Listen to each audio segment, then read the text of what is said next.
The company aced its last major uncrewed safety test. When the Falcon 9 rocket burst apart into a puff of flame and white smoke on Sunday, the Crew Dragon capsule soared unscathed above it. The explosion would have come as a setback during normal flight operations, but for this intentional safety test, events could not have played out more smoothly. "As far as we can tell thus far, it's a picture-perfect mission," said Elon Musk, SpaceX's chief engineer and founder, in a press release. "It went as well as one can possibly expect."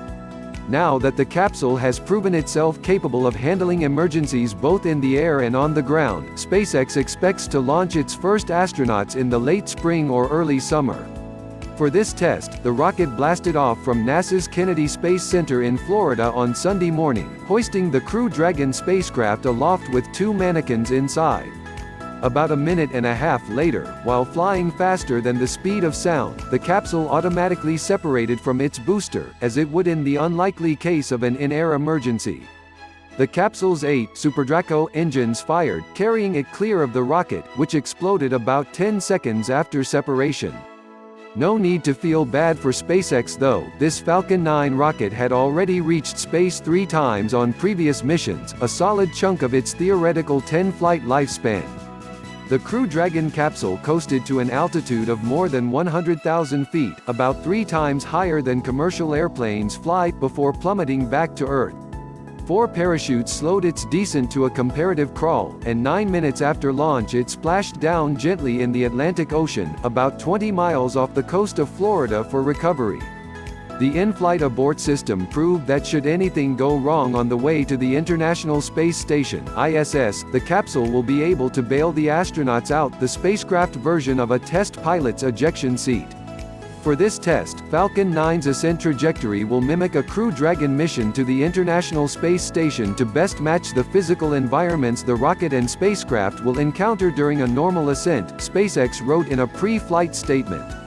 Last March the company demonstrated the Crew Dragon capsule's ability to reach the ISS with the Crew Demo 1 mission, and planned to follow it up with an in-flight abort test over the summer. But the capsule blew up on the launch pad during a firing test of its engines in April, which pushed back the timeline.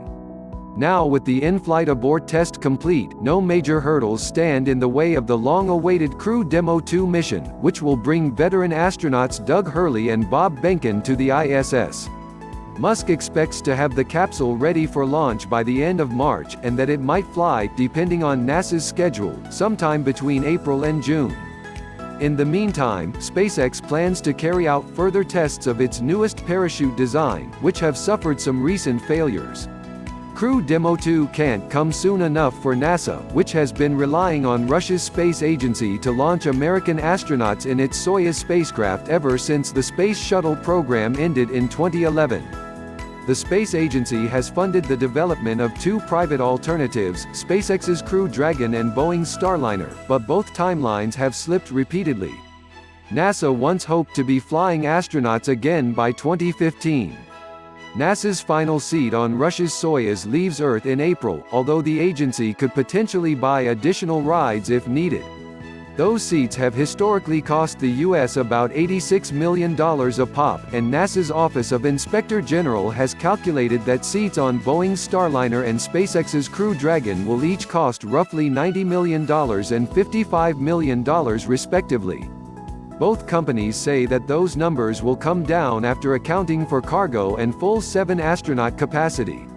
Once the commercial crew capsules are operational, NASA and Russia will share rides without exchanging money, according to Spaceflight Now.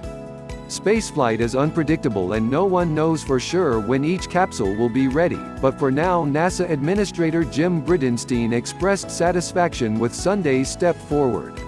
This critical flight test puts us on the cusp of returning the capability to launch astronauts in American spacecraft on American rockets from American soil, he said.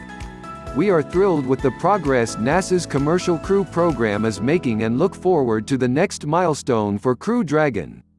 Please subscribe our YouTube channel Listen News here. If you like the video, please like, comment and share the video.